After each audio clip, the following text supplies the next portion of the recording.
Es imposible pasar por alto la importancia del rol que Maquiavelo tiene en la reflexión de los cuadernos de la cárcel de Antonio Gramsci.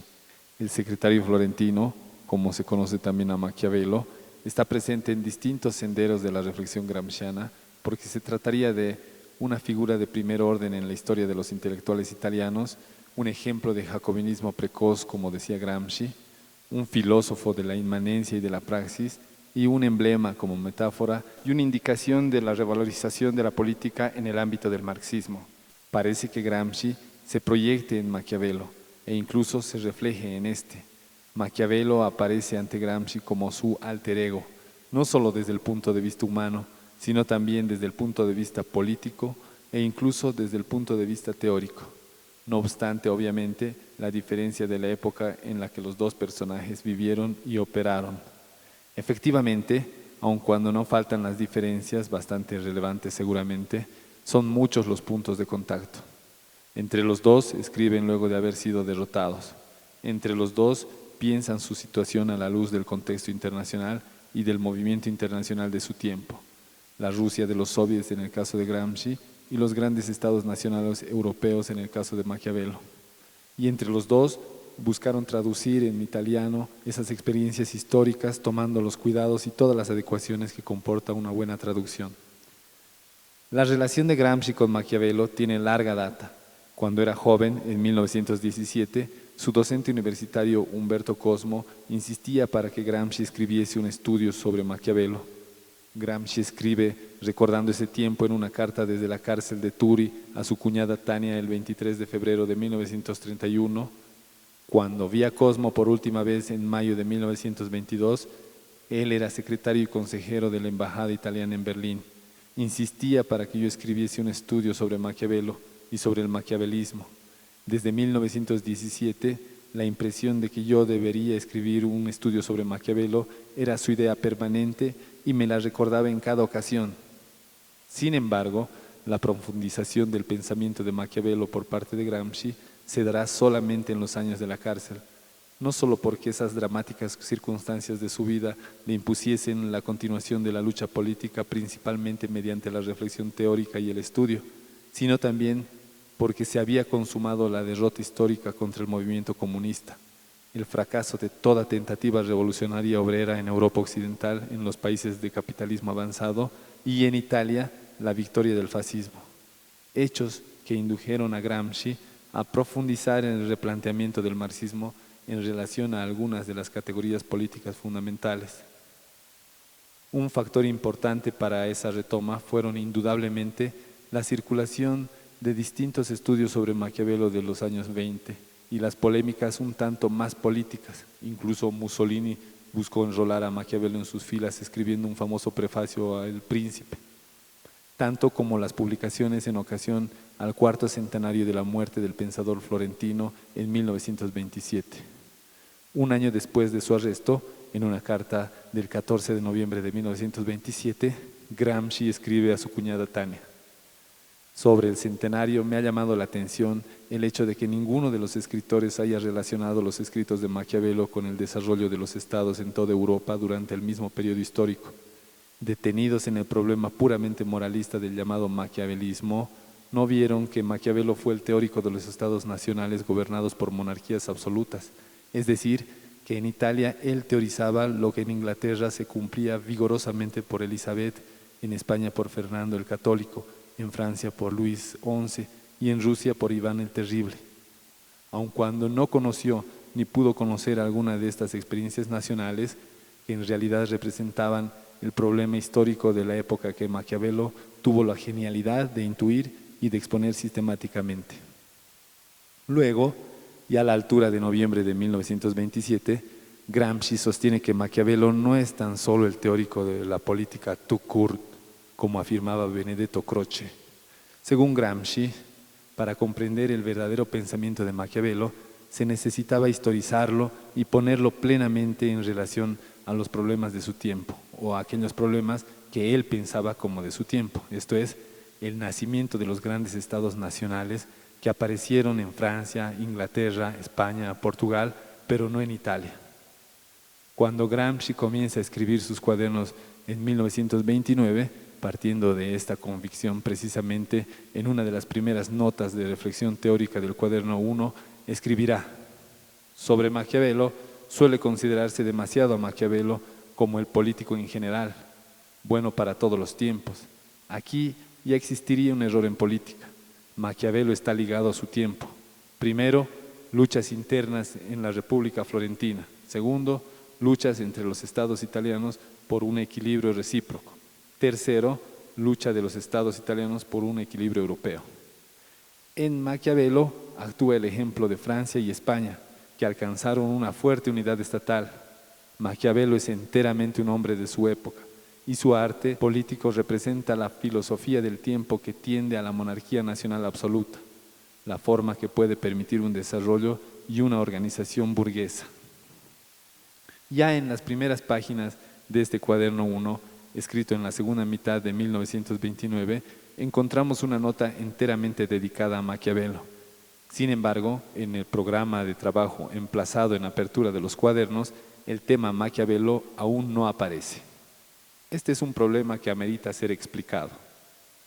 Gramsci en la cárcel inicialmente no tiene la intención de profundizar el estudio sobre Maquiavelo, sino dentro del cuadro de la historia de los intelectuales italianos que busca escribir con sus apuntes. En efecto, en el punto 3 de la lista de temas de ese programa de trabajo aparece el tema de la formación de los grupos intelectuales italianos, en cuyo ámbito estará comprendido inicialmente Maquiavelo, principalmente a partir del cuaderno 3. Gramsci escribe a su cuñada Tatiana el 17 de noviembre de 1930. Me he detenido sobre 3 o 4 temas principales, uno de los cuales es el de la función cosmopolita que han tenido los intelectuales italianos hasta el siglo XVIII, que después se divide en varias secciones, el Renacimiento y Maquiavelo, etc. En realidad, no faltan en los primeros cuadernos referencias de destacado interés acerca de Maquiavelo, que van más allá del ámbito de la historia de los intelectuales italianos. El caso más relevante es el que puede ser definido como el del jacobinismo de Maquiavelo.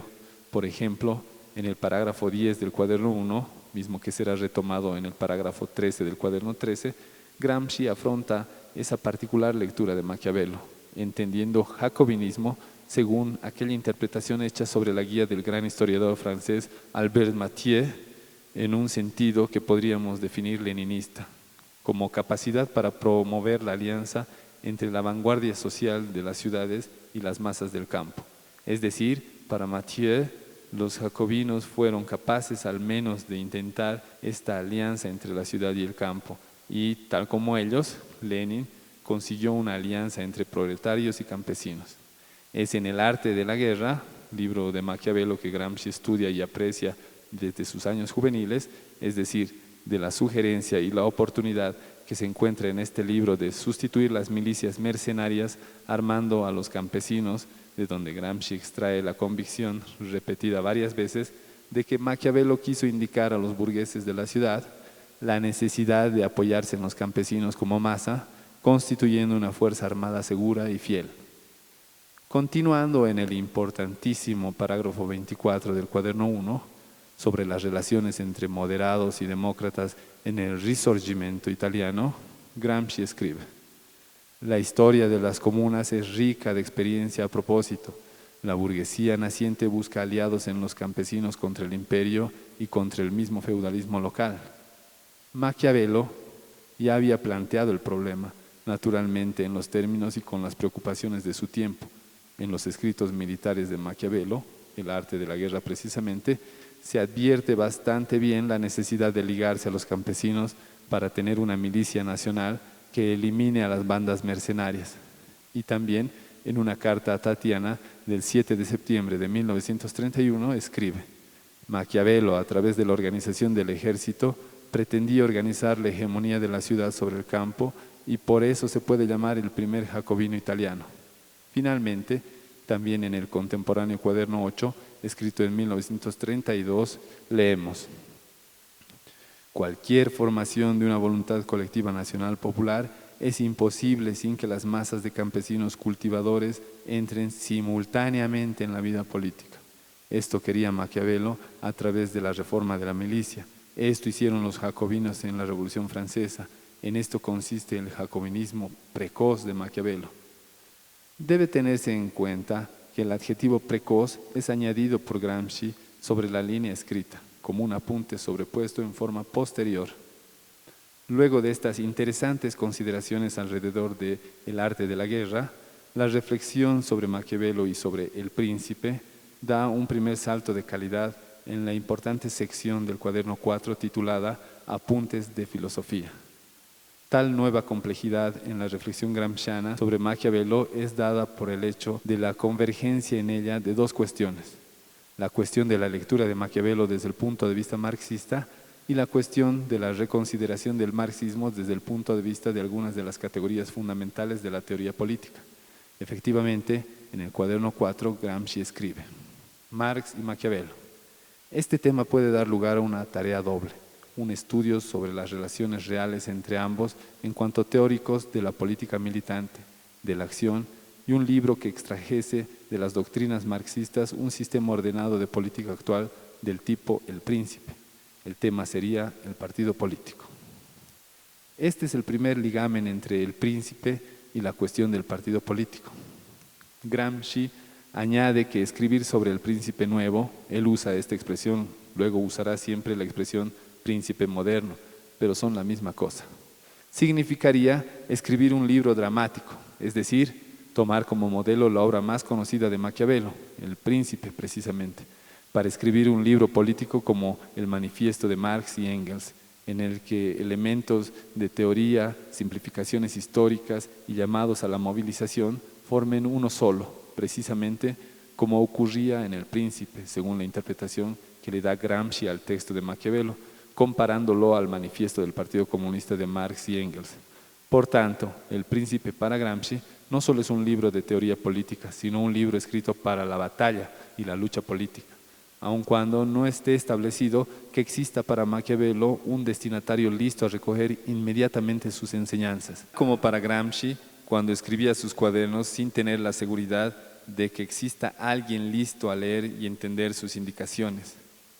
Permaneciendo en el cuaderno 4, encontramos otra nota muy importante, el parágrafo 8 del cuaderno 4, que se titula Maquiavelo y Marx, en la que Gramsci establece las diferencias entre ambos. Escribe: la innovación fundamental introducida por Marx en la ciencia política e histórica con respecto a Maquiavelo es la demostración de que no existe una naturaleza humana fija e inmutable y que por lo tanto la ciencia política debe ser concebida en su contenido concreto, como un organismo históricamente en desarrollo. La primera diferencia que Gramsci establece entre Marx y Maquiavelo es una diferencia en su concepción antropológica. Para Maquiavelo, la naturaleza humana es siempre la misma.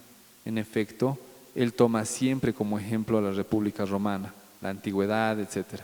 En cambio, para Marx no.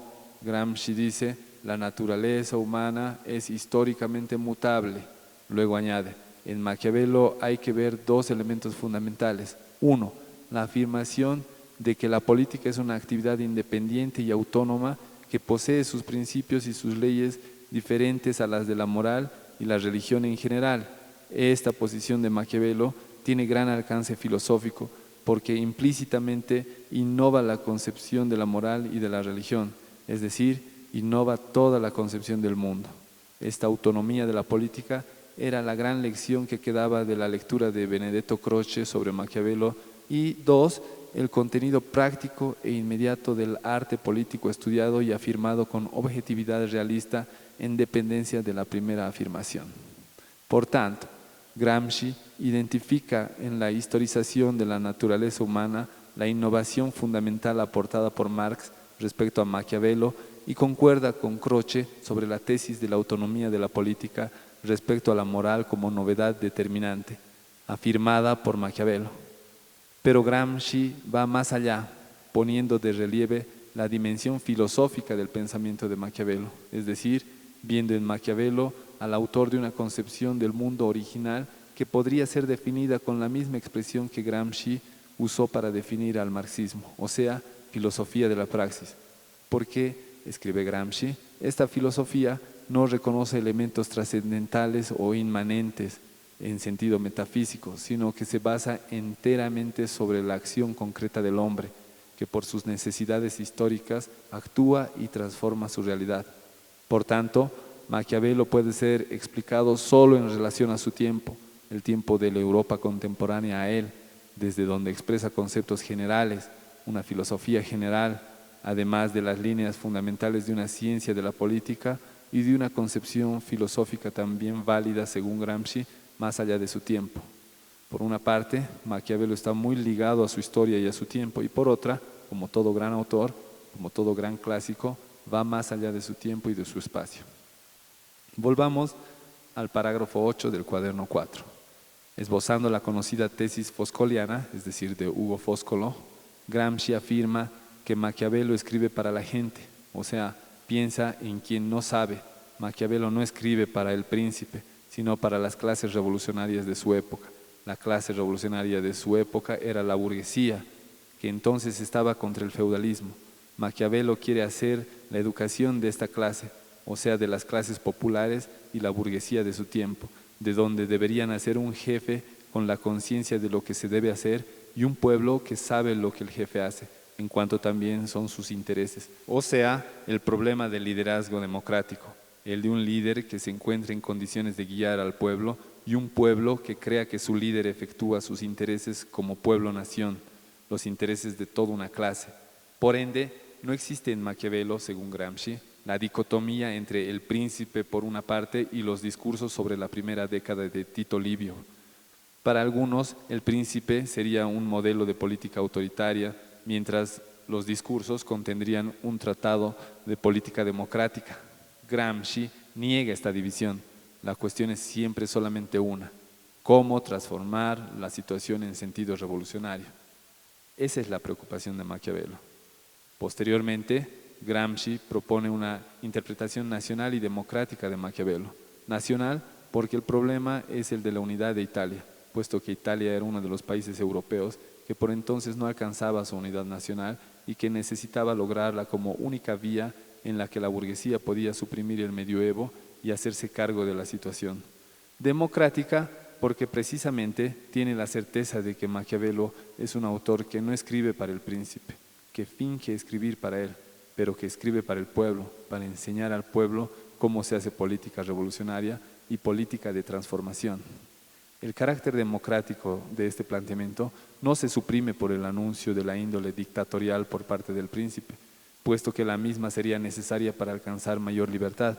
Así podemos decir, como en la concepción marxista y leninista clásica, la dictadura del proletariado sería propedéutica para alcanzar el establecimiento del socialismo, de mayor y verdadera democracia. ¿Por qué puede decirse que Maquiavelo es democrático? Maquiavelo es democrático, añade Gramsci en el cuaderno 14, porque quiere educar al pueblo sobre el hecho de que solo puede existir una política, la realista, para alcanzar el fin, porque solo quien busque el fin busca los medios idóneos para alcanzarlo, es decir, la necesidad de ser realista. También los revolucionarios deben hacer una política realista, porque sin realismo no se logra ningún objetivo. El límite del tiempo histórico frente al cual se encuentra Maquiavelo se relaciona al sujeto social que debía poner a Italia sobre la marcha europea, el límite de la burguesía italiana medieval que no supo superar de forma completa el medioevo y no supo emanciparse de la exorbitante presencia del papado y de la iglesia, afirma Gramsci, para crear un Estado autónomo, sino que quedaba la burguesía medieval italiana en la configuración feudal y cosmopolita. Este era el problema de Maquiavelo. El drama de Maquiavelo era que se dirigía a una clase social que no lo seguía, que no estaba a la altura de sus tareas históricas. Un nuevo y definitivo salto de calidad en la relación entre Gramsci y Maquiavelo se registra en el cuaderno 8. Al inicio del cuaderno, luego de finales de 1930, Gramsci extendió un nuevo programa de trabajo al que puso el título Ensayos Principales. En dicho índice de ensayos principales que abre el cuaderno 8, Maquiavelo aparece 2 veces. En el punto número 7, simplemente Maquiavelo, y luego en el último punto donde dice Maquiavelo como técnico de la política y como político integral o en acto. Este último enunciado tuvo que ser añadido en forma posterior, en un segundo momento, porque la escritura, lo que los filólogos denominan el ductus, es distinto al de las líneas anteriores.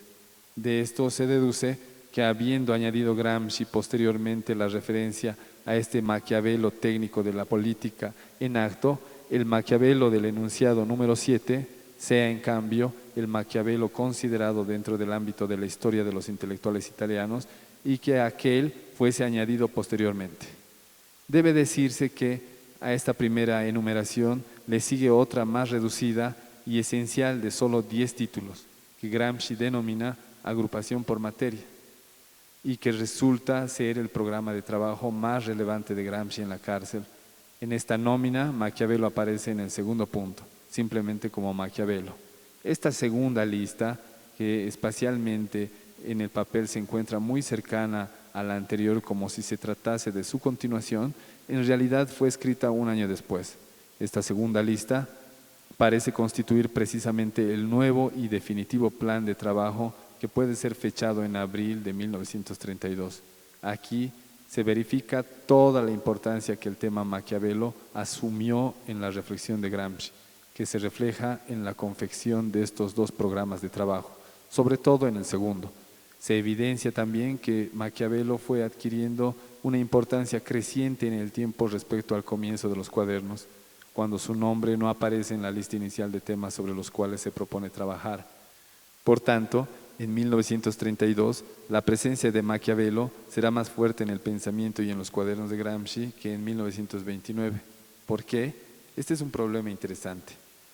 El aumento de esa presencia y esta relevancia se liga al evento de la gran crisis económica que golpeó a Occidente en 1929, crisis de Wall Street, etc., que no dio vida a una revolución y no permitió en Occidente, en los países económicamente más avanzados al interior del capitalismo, dar vida a una marea revolucionaria.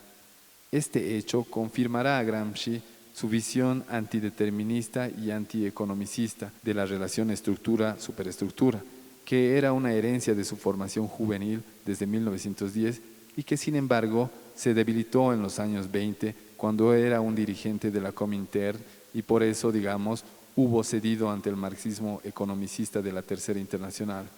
Todo lo cual determina la ulterior extensión en la reflexión gramsciana del espacio de la política, el problema de la política como algo relativamente autónomo, que no depende en modo inmediato de los movimientos de la estructura, de los movimientos del ciclo económico.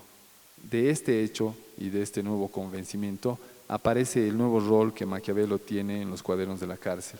En la primera parte del cuaderno 8, que se clasifica como miscelánea, encontramos por primera vez la expresión que se hará famosa, príncipe moderno. Efectivamente, el título del parágrafo 21 en el cuaderno 8 inicia así: el príncipe moderno. Bajo este título podrán agruparse todas las ideas de ciencia política que puedan ayudar a la formación de un trabajo de ciencia política que sea concebido y organizado según el tipo de El Príncipe de Maquiavelo.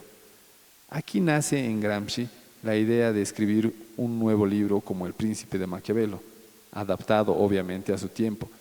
Es el desarrollo de cuanto escribió antes en forma embrionaria en el cuaderno 4, es decir, la intención de reunir bajo el título de El Príncipe Moderno no solo las observaciones y notas sobre Maquiavelo y sobre su obra más conocida, sino sobre las observaciones y las notas útiles para un tratado de ciencia política, copiando el modelo de El Príncipe.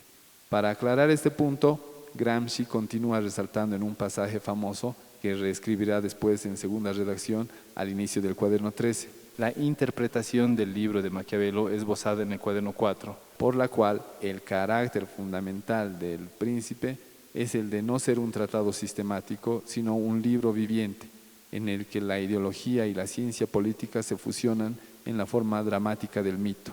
Es decir, un libro que sirve para movilizar a las masas, como el manifiesto del Partido Comunista de Marx y Engels. En otras palabras, para suscitar una voluntad colectiva, una subjetividad política activa y revolucionaria, se necesita tomar como pauta el Príncipe, que para Gramsci es considerado precisamente como una ejemplificación histórica del mito soreliano de George Sorel. El mito es algo que moviliza. Para movilizar una subjetividad revolucionaria no sirven solo las ideas, sirve también la pasión, sirven también las grandes imágenes. El hombre no es solo razón. Gramsci no tiene una visión iluminista del hombre. el hombre es también sentimiento y pasión. Es decir, El Príncipe de Maquiavelo es para Gramsci un libro escrito para la política, pensado para empujar a las masas a la acción.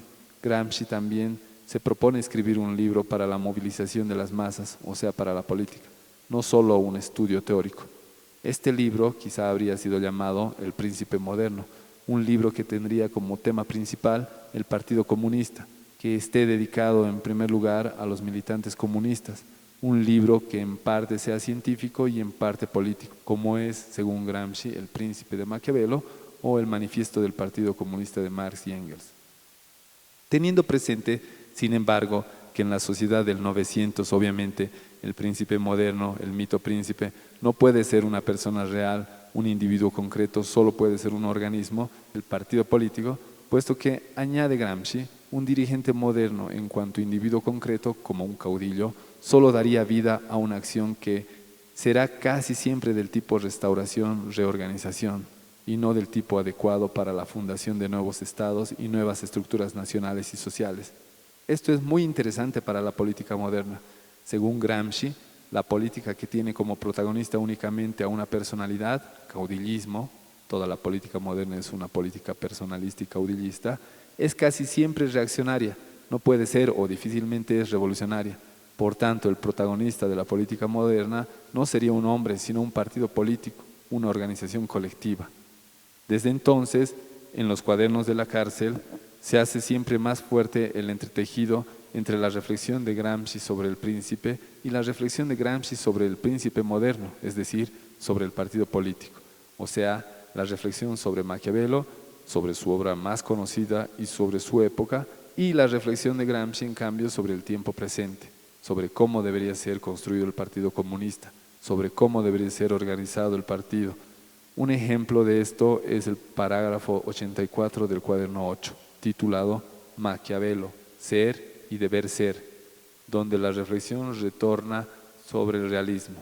Recordemos que el realismo es una concepción generalmente considerada reaccionaria, porque en nombre del realismo, los teóricos de la conservación, los políticos de la conservación, plantean la necesidad de ser realista, es decir, aceptar la realidad en la que nada se puede cambiar o casi nada. El realismo es una concepción per se conservadora. Gramsci, en cambio, rechaza esa forma de realismo político, entendido en sentido conservador como negación de cualquier posibilidad de transformación. Efectivamente, Gramsci escribe: el excesivo realismo político ha conducido a menudo a la afirmación de que el político debe actuar solo dentro de la realidad efectiva, no interesarse en el deber ser, sino solo en el ser. El error ha llevado a Paolo Treves a encontrar en Guicciardini y no en Maquiavelo al verdadero político. Hay que distinguir entre cientista de la política y político en acción. El cientista debe moverse solo en la realidad efectiva, en cuanto que es simple cientista.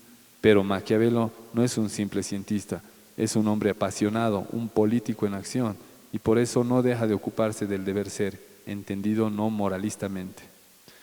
Por eso Maquiavelo para Gramsci es un político en acto, porque es un político que quiere cambiar la realidad, que quiere crear nuevas relaciones de fuerza, porque escribiendo El Príncipe intenta indicar el camino de una acción política efectiva, justamente como pretende Gramsci escribiendo sus cuadernos de la cárcel. Para Gramsci, Maquiavelo era un revolucionario porque su deber ser no era un acto arbitrario, sino que se establecía en la realidad, entendida en sentido dinámico como relaciones de fuerzas en constante transformación y equilibrio. El realismo no quiere decir que la realidad no se pueda transformar. La voluntad debe crear una nueva realidad y un nuevo equilibrio de fuerzas. El deber ser tiene que entenderse en sentido realista, como la posibilidad de cambiar algo partiendo de una base real y concreta.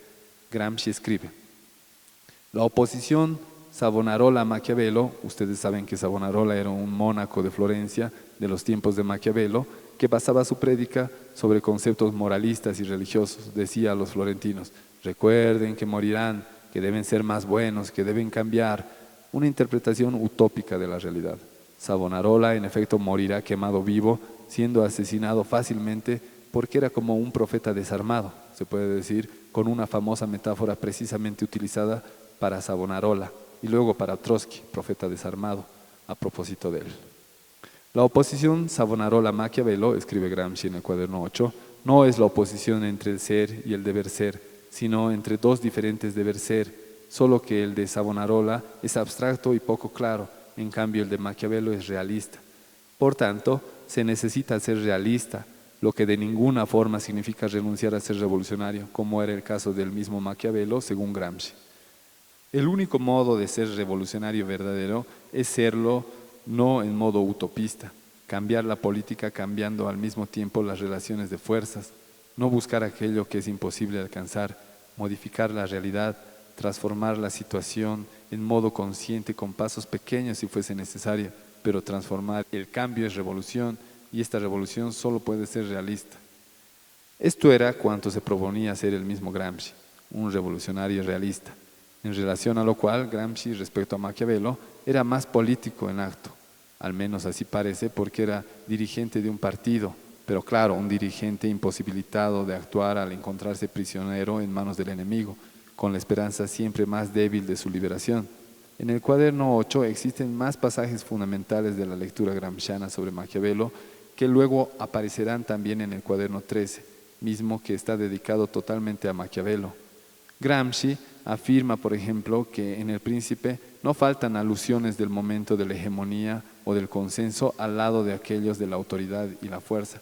Incluso la elección de la figuración de Maquiavelo del centauro mitad hombre y mitad bestia, que es una metáfora que usa Maquiavelo. ¿Qué quiere decir? La figura del centauro, de ese extraño animal, es referido como símbolo de una concepción que une los momentos de la fuerza y del consenso, del dominio y de la hegemonía. Una consecuencia de este hecho, que es el rechazo a juzgar a Maquiavelo únicamente como el teórico de la fuerza, es la objeción a contraponer Maquiavelo a Baudin. Jean Baudin, gran teórico francés, que vive, sin embargo, una situación histórica totalmente distinta, dice Gramsci. Baudin basa la ciencia política en Francia en un terreno mucho más avanzado y complejo que el que Italia ofrecía a Maquiavelo. Para Baudin, no se trata de fundar el Estado territorial unitario nacional, porque este hecho ya se había cumplido, el Estado ya había sido fundado, sino de equilibrar las fuerzas sociales en lucha al interior de este Estado ya fuerte y arraigado. Por tanto, no es el momento de la fuerza el que interesa a Baudin, sino el del consenso. Una vez establecido el Estado francés, se encuentra ante el problema de lograr una configuración en la que las luchas internas no destruyan al Estado. En cambio, Maquiavelo se encuentra ante el problema de fundar el Estado italiano, que aún no existía, por cuanto se requería de una acción más vigorosa, más de un condottiero y más de jacobinismo, podríamos decir. El cuaderno 13, titulado precisamente por Gramsci, Notas breves sobre la política de Maquiavelo, escrito entre abril de 1932 y noviembre de 1933, según Gianni Franchoni, que es un filólogo estudioso de Gramsci, y según Gerratana, entre 1932 y 1934. Es el cuaderno en el que Gramsci comienza a recoger y copiar todas las notas que fue registrando bajo la sección Maquiavelo, o bajo el título Príncipe moderno, etc. No siendo suficiente el espacio de este cuaderno para contener todas estas notas sobre Maquiavelo y sobre el Príncipe moderno, proseguirá con su labor en el cuaderno 18, que titula Nicolás Maquiavelo II, donde, sin embargo, termina copiando solo 3 notas. Cada vez más enfermo, Gramsci interrumpirá esta labor de relevamiento y copiado, prefiriendo dedicar las pocas fuerzas que le van quedando a los demás cuadernos monotemáticos y a nuevos apuntes suscitados por nuevas lecturas y reflexiones. El cuaderno 13 se encuentra enteramente utilizado con la escritura de Gramsci, excepto por pocas líneas finales. No todos los cuadernos se completaron en su totalidad. Muchos cuadernos fueron escritos hasta la mitad o solo en pocas páginas. El cuaderno 13 está completo y contiene 40 parágrafos, de los cuales 13 consideran a Maquiavelo y 27 a la ciencia política, sin hacer referencia a Maquiavelo. Por tanto, son anotaciones tenidas como adecuadas funcionalmente para escribir aquel libro tipo El Príncipe o El Príncipe moderno o el Manifiesto del Partido Comunista de Marx y Engels, que, como vimos anteriormente, Gramsci se proponía realizar. Sobre el particular, en este cuaderno 13, Los últimos 15 parágrafos no consideran a Maquiavelo por cuanto hay un creciente privilegiado del príncipe moderno respecto al príncipe. Escribiendo el cuaderno 13, Gramsci está siempre más interesado en la ciencia política de su tiempo y no en el estudio de Maquiavelo como tal. El fundamental primer parágrafo del cuaderno 13 está dedicado a los planteamientos que reparan en la interpretación del pensamiento de Maquiavelo, escrito a partir de una nota del cuaderno 8, parágrafo 21. En este primer texto del cuaderno 13 hay solo 2 añadidos significativos en relación al texto de primera redacción. Estos 2 añadidos son ambos relativos al mismo asunto, esto es, la famosa exhortación que sería el último capítulo de El Príncipe, escrito por Maquiavelo, el llamado que Maquiavelo hace a un príncipe para hacer efectivo lo que sugiere para la unificación de Italia, es decir, el epílogo del Príncipe, Maquiavelo, su capítulo final, que para Gramsci estaría ligado al carácter mítico del libro, o sea, a su carácter movilizador y de acción política, al hecho de no tratarse de un libro de ciencia entendido académicamente, sino un libro de pasión política, un manifiesto de partido, como dice Gramsci. También la conclusión de El Príncipe está vinculada a este carácter mítico del libro. Después de haber representado al condottiero ideal, Maquiavelo, con un pasaje de gran eficacia artística, invoca al condottiero real, quien lo personifica históricamente. Esta invocación apasionada se refleja en todo el libro, confiriéndole precisamente su carácter dramático. Después, añade Gramsci, los elementos pasionales míticos contenidos en todo el breve volumen, es decir, El Príncipe, con tono dramático de gran efecto, se resumen y cobran vida en la conclusión, en la invocación de un príncipe que exista realmente. En todo el libro Maquiavelo trata de cómo debe ser el príncipe para conducir a un pueblo a la fundación del nuevo Estado, y su tratamiento se conduce con rigor lógico, con desapego científico. Y en las conclusiones Maquiavelo se hace pueblo, se confunde con el pueblo, pero no con un pueblo entendido genéricamente, sino con el pueblo que Maquiavelo persuadió con su tratado anterior, del que se vuelve y se siente conciencia y expresión. He aquí por qué Gramsci añade que el epílogo del Príncipe no es algo extrínseco o un añadido externo y retórico, sino que debe ser explicado como elemento constitutivo de la obra, como aquel elemento que extiende su verdadera impronta sobre la obra en su totalidad y la convierte en un manifiesto político. He aquí la reiterada postura de Gramsci, que considera el libro de Maquiavelo como un libro político y como un manifiesto de acción política. El epílogo de El Príncipe para Gramsci revela la verdadera razón de ser de la obra. En ella, Maquiavelo se hace conciencia popular, precisamente un verdadero intelectual orgánico, para recordar la famosa definición de Gramsci, que entiende cómo se debe operar en conexión sentimental con el pueblo. Gramsci dice en otro pasaje de los cuadernos, el cuaderno 11, conexión sentimental. No basta saber racionalmente, se necesita sentir junto al pueblo. El intelectual revolucionario debe sentir con el pueblo, no solo razonar con éste, porque los hombres no son solo razón, sino también pasión y sentimiento. La mediación de elementos pasionales y míticos instruye, convence y empuja a la movilización y a la acción, lo que refuerza la convicción de que la política no sea solo razón, sino además sentimientos, símbolos, mito y religión, tendientes a suscitar eso que Gramsci llama una voluntad colectiva nacional y popular, o sea, una fuerza jacobina eficiente. Ahora bien, la tentativa hecha en su tiempo por Maquiavelo no fue alcanzada, puesto que Maquiavelo era una excepción entre los intelectuales italianos de entonces, uno de los pocos intelectuales no cosmopolitas. Gramsci busca en su presente, en su tiempo, es decir, en la Italia del 900, las condiciones para operar en la misma dirección que Maquiavelo, esto es, en la dirección de la unificación con las masas campesinas.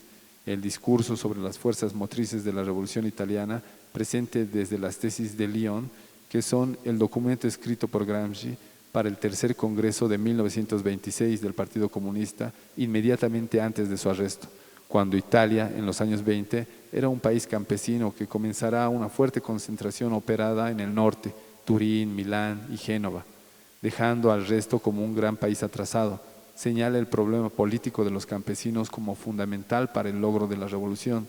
Desde este punto de vista, existía una similitud entre Italia y Rusia de 1917. Por esto, Gramsci es leninista, porque Lenin se plantea el problema político de hacer de los campesinos una fuerza revolucionaria, no solo de los obreros, como en el marxismo tradicional, valorando la importancia de los campesinos en Rusia como en Italia, como en todos los países, digamos, semi-industrializados. ¿Cuáles son las fuerzas motrices de la revolución para Gramsci? Obreros, campesinos e intelectuales. Estas son las tres fuerzas motrices de la revolución, remarcadas desde las tesis de Lyon o de la política de alianzas. En primer lugar, la alianza entre obreros y campesinos que viene de Lenin y que Gramsci en la Italia de los años 30 todavía considera central para el desarrollo de la política del príncipe moderno, o sea, del Partido Comunista. Política de alianzas destinada, a su vez, a hacerse más compleja en los cuadernos y a convertirse en otra, bloque histórico y no solo bloque social.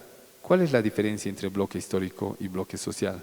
Un bloque social describe alianzas sociales circunstanciales, en cambio, bloque histórico es una expresión típica de Gramsci en la que las alianzas económico-sociales son cimentadas y hechas más compactas y fuertes por una ideología común, por una concepción del mundo y una cultura comunes, lo que demuestra la importancia de la cultura revolucionaria en la formación de una fuerza de carácter revolucionario. Por todo ello, el tipo de revolución que Gramsci imagina para Occidente es distinto del todo del modelo de 1917 en Rusia, obviamente, aun cuando en este y en Lenin conserve sus raíces.